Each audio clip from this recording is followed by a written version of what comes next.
দেখছো ও যেমনি আমাদের ছোট করে বানায়, আমি আমার এক্স হাজবেন্ড বা তার ওয়াইফ নিয়ে কোনোদিন বানাইছি?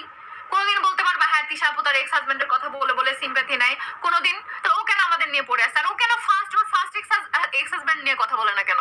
কারণ ওইখানে যে মুন্নার কাছে সব প্রমাণ আছে, ও যে পরকিয়া করছে, ওর ননাসের হাজবেন্ডের সাথে পরকিয়া করে যে প্রেগনেন্ট হয়ে গেছিল, সেগুলো তো ফাঁস হয়ে যাবে। খালিশি হয়েছিল ওই বাসায়, স্ট্যাম্পে সই দিয়া ওর বাপের ওরে আনা লাগছে। জিজ্ঞেস করে এগুলো মিথ্যা কিনা? ওর এক্স শ্বশুর বাড়ি থেকে স্ট্যাম্পে সই দিয়া এরপর ওর বাপ ওরে নিয়ে আসছে। ওই যে কি করতো বাসায়, এটা তো আমার ননাস আছে, আমার বাসায় হেল্পিং হ্যান্ড আছে, তারা জানে যে কত বড় ছোট লোক ও, যে কত বড় ছোট লোক। সামান্য আমার হেল্পিং হ্যান্ডের জন্য বিরিয়ানি রেখে দিছি দেখা, সেটাও বলে কি আমার হেল্পিং হ্যান্ডের জায়গায় বলে এটা আপনার জন্য না, আপনি খাবেন না, এটা আমরা রাতে খাবো।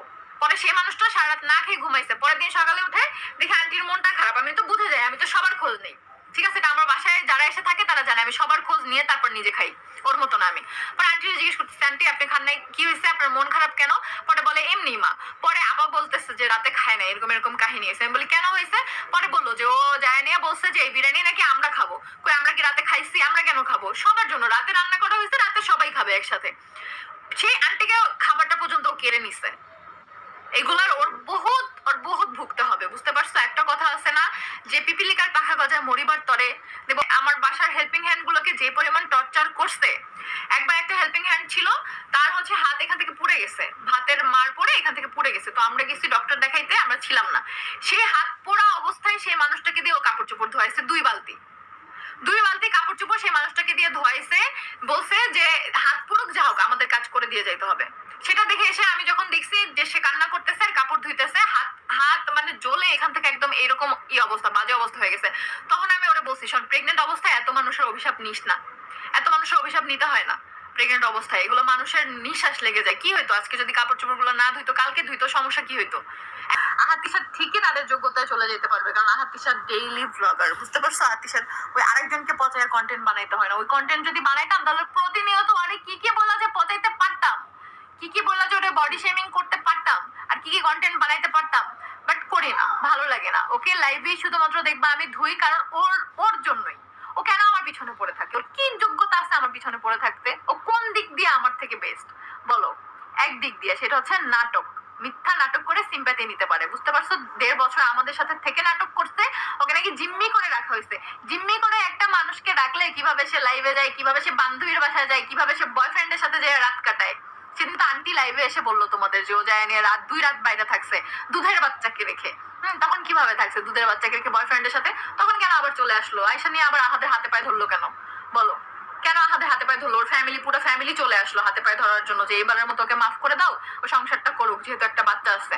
তাহলে তো ওই বাড়ি ডিভোর্স হয়ে যেত। ওই বাড়ি তো আহাদকে আর বাসায় উঠাইতে চায় না। এটা আমাদের বাসায় সবাই জানে, যারা যারা ছিল হেল্পিং হ্যান্ড থেকে শুরু করে প্রত্যেকে জানে।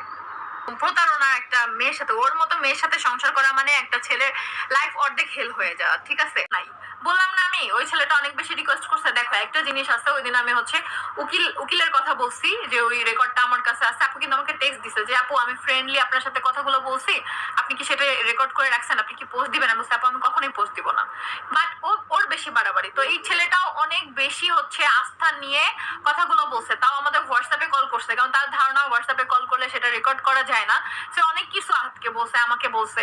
সো এই বিষয়গুলো এখন ওনার সাথে একটা খারাপ সম্পর্ক আমাদের হয়ে যাবে, বা আমাদের একটা বেইমানি করা হবে, তাই না? সে একটা কষ্ট লাগা থেকে আমাদের সাথে কথাগুলো শেয়ার করছে। বাট আমি যদি কোনোভাবে বাধ্য হই, অবশ্যই আমি আপলোড দিয়ে দিব, কারণ আমি কেমন তোমরা তো জানোই। আমি তখন ধার ধারবো না কার সাথে আমার খারাপ সম্পর্ক হইলো, কার সাথে কি হইলো। এখান থেকে সে আমার লাইভে দেখতেছে, সে আমার জামাই, বুঝো নাই? সে আমাকেই দেখে সবসময়। যারা অযোগ্য তারাই বেশি কথা বলে, তারা হচ্ছে মুখের বয়ান দিয়ে নিজেকে বড় করার চেষ্টা করে, বুঝতে পারছো? আর নেক্সট টাইম কথা বলে হাঁস নিয়ে তোর পুতে ঢুকাই দিব, বুঝতে পারছো কোথায়? টপ উইনার নিয়ে নিয়ে কিছু মানুষ হাত করার চেষ্টা। হ্যাঁ এত সুন্দর করে বুঝে গেছো শোনা, তাহলে তুমি এখন একটা লাইভ করো, টপ উইনার নিয়ে মানুষ হাত করো, দেখো পারো কিনা। তুমি তো বিয়ের নাটক করে মানুষ হাত করার চেষ্টা করলা, এখন কোন জামাইরে দেখাবা সোনা পাখি? বলছি যে কোনো দিক দিয়ে সে আমার যোগ্য না, এই জন্যই সে সবসময় আমাকে ছোট করার চেষ্টা করে। বাট সে ছোট করতে চাইলে কি আমাকে ছোট করতে পারবে?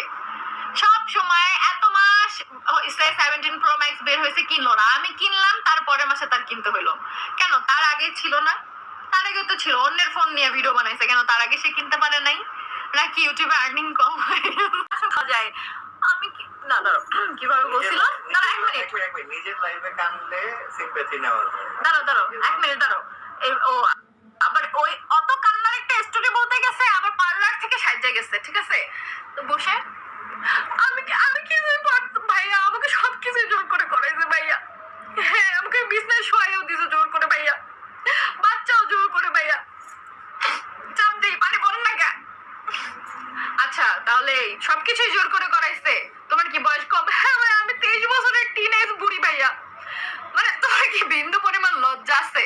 তোরা যে পরিমাণ অপমানটা করছে, তুই আবার আমার নিয়ে কথা কস, বেয়াদবজনক। যেই মানুষের যোগ্যতা যত কম, সেই মানুষ অপর মানুষকে অত বেশি ছোট করতে চায়, বুঝতে পারছো?